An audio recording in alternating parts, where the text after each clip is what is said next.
Hello everyone who might be watching this video. I've been getting a lot of questions on my Instagram account about how I make my icons, and I decided that I would do a video explaining how to do them step by step so you can copy it at home and therefore not depend on me anymore. Just a little heads up, English is not my first language, so I apologize for any slurring of words or whatever that might give it away. So first things first, you need to have an app or a software that allows you to edit pictures the way I do. The app that I choose is Adobe Photoshop. It's a paid Adobe software, but if you do this for a living, picture editing, or if you like digital drawing, it's definitely worth your money. So I'm just going to teach you how I do this. Doesn't mean it's the right way to do it, but it's the way I know how to, and so far people have been enjoying my content, so hopefully you will too when you recreate this at home. I always make my artboard 600 by 600 pixels. This will ensure the picture is big enough not to lose its quality when uploaded online. This will just create a small white square. It doesn't matter. You're not gonna... This is not important. So I chose two pictures that I will use today. One is for the background image and the other is of the character that I chose. For starters, I usually copy paste the images from the internet, so there will be an extra step here that you don't need to take if you copy paste from the internet. But in case you have it saved on your laptop, this is how you can do it. So by pasting the picture here, dragging it, you can now resize it so it will fit the artboard that you chose. Please, if you're saving pictures from the internet, always make sure that the pictures are big enough, so more or equal to 600 by 600, just so it's not too tiny, because when stretching it up to fit the square that you created, it will lose a lot of quality. So because I dragged the image from my desktop to the app, it will have this little thumbnail here, which will indicate that this is a smart object, and you don't want that because it's harder to edit. So you just go to Layer, and then Rasterize, and you rasterize the smart object. This will just make it a simple image that you can move around and resize and edit any way you want. So you just put it on your artboard however you prefer it, press enter, and it's there. Then you're gonna have to do the same with your character. You have to place it, and you have to go to Layer, Rasterize, Smart Object. Done. So now comes the part where you remove this white background around it. So you have to make sure that the picture that you choose has enough contrast from between the character's outline and the background, otherwise you won't be able to remove it by this method.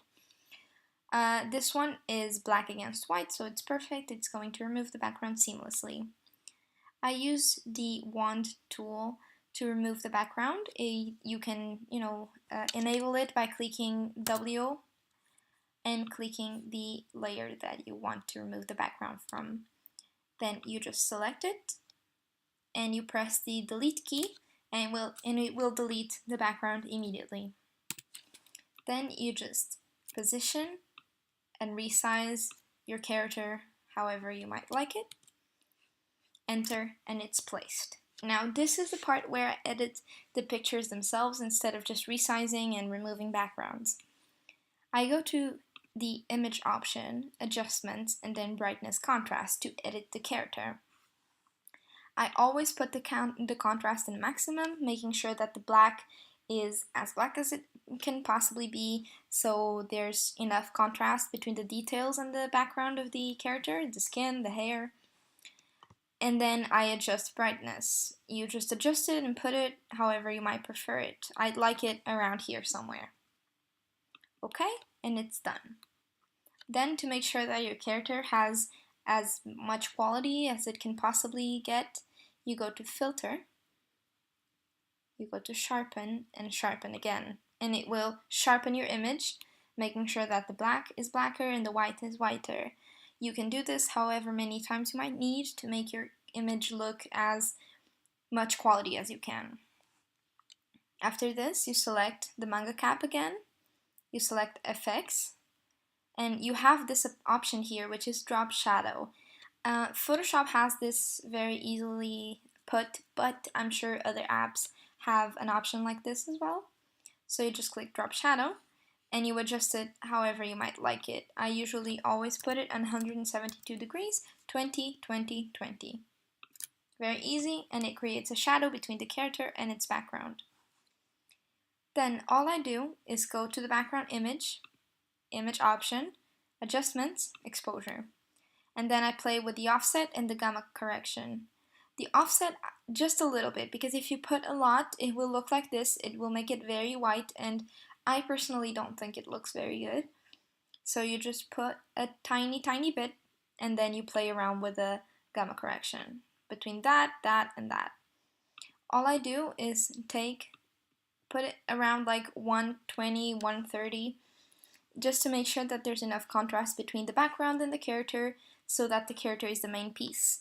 This, however, is not a rule. You can do it however you might prefer to fit your taste. So, pressing OK, you have your image. Now, all you have to do is save it. Save as. You can name it however you might prefer. Choose where you want to save it to, and the format.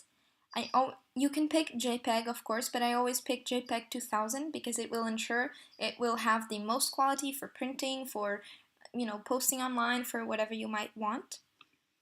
There, save, and then these options will appear. You just click OK, and there it is. That is all there is to how I edit my pictures and my icons.